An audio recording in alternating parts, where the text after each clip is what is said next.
एक गांव में एक व्यक्ति अपनी पत्नी और पुत्र के साथ रहता था। जहां वह और उसकी पत्नी नम्र स्वभाव के थे, वहीं उनका पुत्र बहुत गुस्सैल था। वह हर समय चिढ़ा हुआ रहता था और बात बात पर गुस्सा हो जाया करता था। गुस्सैल स्वभाव के कारण उसकी किसी से नहीं बनती थी। आए दिन उसका आस पड़ोस के लोगों से झगड़ा होता रहता था। उसे कोई पसंद नहीं करता था। उसके कोई दोस्त नहीं थे। माता पिता अपने पुत्र को लेकर चिंतित थे। वे चाहते थे कि उसके स्वभाव में परिवर्तन आ जाए, लेकिन लाख समझाने पर भी उसका गुस्सा जस का तस रहा। एक दिन गांव में एक सन्यासी का आगमन हुआ। वह विचित्र तरीकों से लोगों के जीवन में सकारात्मक परिवर्तन लाने के लिए लोकप्रिय थे। जब माता पिता ने उनके बारे में सुना तो अपने पुत्र को लेकर उनके पास पहुंचे और बोले, बाबा, ये हमारा पुत्र है। समस्या ये है कि इसे गुस्सा बहुत आता है। गुस्से पर इसका कोई नियंत्रण नहीं है। ये हर किसी से लड़ पड़ता है। हमारे समझाने का भी इस पर कोई असर नहीं होता। आप कुछ ऐसा करें कि ये गुस्सा करना छोड़ दे। सन्यासी ने कहा, ऐसा करो, आप अपने पुत्र को आज दिन भर के लिए मेरे पास छोड़ जाओ। माता पिता ने वैसा ही किया। वे अपने पुत्र को सन्यासी के पास छोड़कर घर चले गए। सन्यासी ने लड़के से कहा, पुत्र, मैं तुम्हें एक काम देता हूं, क्या तुम वह करोगे? लड़का भी अपने गुस्से से परेशान था और चाहता था कि उसकी यह आदत छूट जाए। वह बोला, यदि आपके दिए काम से मेरे गुस्सा करने की आदत छूट जाएगी तो जरूर करूंगा। सन्यासी उसकी बात मुस्कुराए और बोले, मैं प्रयास कर रहा हूँ पुत्र, तुम भी मेरा साथ दो, जाओ चिकनी मिट्टी के 2 ढेर तैयार करो। लड़के ने वैसा ही किया।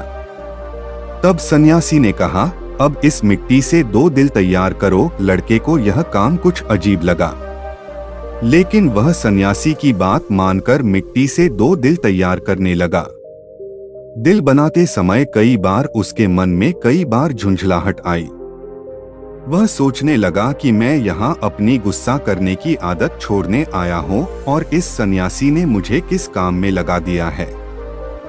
इस तरह तो मेरा गुस्सा खत्म होने की जगह बढ़ जाएगा। लेकिन उसने किसी तरह काम करना जारी रखा और मिट्टी के 2 दिल तैयार कर लिए। वह उन 2 दिलों को लेकर सन्यासी के पास गया और बोला, बाबा, ये रहे मिट्टी के 2 दिल। मैंने आपका काम कर दिया है। अब मैं जिस उद्देश्य के लिए मेरे माता पिता ने मुझे आपके पास भेजा है, उस पर आइए। उसके लिए कुछ कीजिए। सन्यासी बोला, मैं अच्छी तरह जानता हूँ पुत्र कि तुम यहाँ क्यों आए हो। पहले मेरा यह काम कर दो, फिर मैं तुम्हारे गुस्से के लिए कुछ करता हूँ। बताइए अब क्या करना है? लड़का मन मारकर बोला, इस एक मिट्टी के दिल को लेकर कुम्हार के पास जाओ और उससे कहकर इसे भट्टी में अच्छी तरह तपाकर वापस ले आओ। लड़का कुम्हार से उस मिट्टी के दिल को तपाकर वापस सन्यासी के पास ले आया। तब सन्यासी ने उसके कहा, अब इस दिल में जो चाहे रंग भर दो। लड़के ने उस दिल को लाल रंग से रंग दिया। रंग चढ़ाने के बाद वह दिल बहुत सुंदर नजर आने लगा। लड़के ने जब अपने दिन भर की मेहनत से तैयार उस दिल को देखा तो बहुत खुश हुआ और सोचने लगा कि सन्यासी बाबा से कहकर मैं इसे अपने घर ले जाऊंगा और अपने कमरे में सजाऊंगा। वह खुशी खुशी सन्यासी के पास गया और वह दिल दिखाते हुए बोला, बाबा, देखिए रंग भरने के बाद ये दिल कितना सुंदर दिखने लगा है। हाँ, ये बहुत सुंदर दिख रहा है। आखिर तुमने इतनी मेहनत से इसे तैयार किया है, लेकिन अब तुम्हें इस दिल पर हथौड़े से चोट करनी होगी। कहते हुए सन्यासी ने एक हथौड़ा लड़के के हाथ में पकड़ा दिया। अपनी दिन भर की मेहनत पर हथौड़ा चलाते हुए लड़के को बहुत गुस्सा आया, लेकिन किसी तरह अपने गुस्से को पीकर उसने उस दिल पर वार कर ही दिया। हथौड़े की चोट से वह दिल टूटकर बिखर गया। लड़के को बहुत दुख हुआ। वह बोला, बाबा मेरे दिन भर की मेहनत बर्बाद हो गई। लेकिन सन्यासी ने उसकी बात पर ध्यान नहीं दिया और मिट्टी का बना दूसरा दिल उसे देते हुए कहा, अब इस दिल पर भी हथौड़े से वार करो। लड़के ने वैसा ही किया, लेकिन हथौड़े के वार से उस दिल पर हथौड़े का निशान उभर आया, लेकिन वह टूटा नहीं। लड़का आश्चर्यचकित होकर कभी उस दिल को तो कभी सन्यासी को देखने लगा। वह सोचने लगा कि मेरे माता पिता मुझे किसके पास लेकर आ गए। ये सन्यासी बाबा तो मुझे पागल लगते हैं। वह बोला, मेरा पूरा दिन यहाँ बेकार के काम में चला गया। अब मैं यहाँ एक क्षण भी नहीं रुकने वाला। मैं जा रहा हूँ। ठहरो।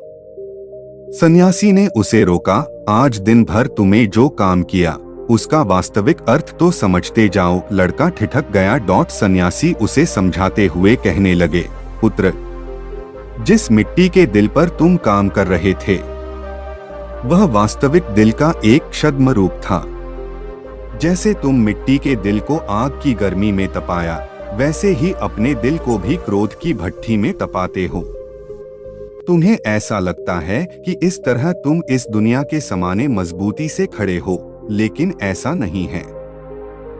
जीवन रूपी हथौड़े का एक वार भी तुम्हारा कठोर हो चुका दिल झेल नहीं पाएगा और चकनाचूर हो जाएगा।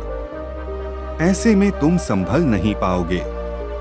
जीवन के दुख दर्द को सहन करने के लिए तुम्हें अपना दिल नरम बनाना होगा। तब जब भी उस पर कोई दुख आएगा, उस पर कुछ समय के लिए असर जरूर होगा, लेकिन वह टूटेगा नहीं, बल्कि कुछ ही दिनों में संभल जाएगा।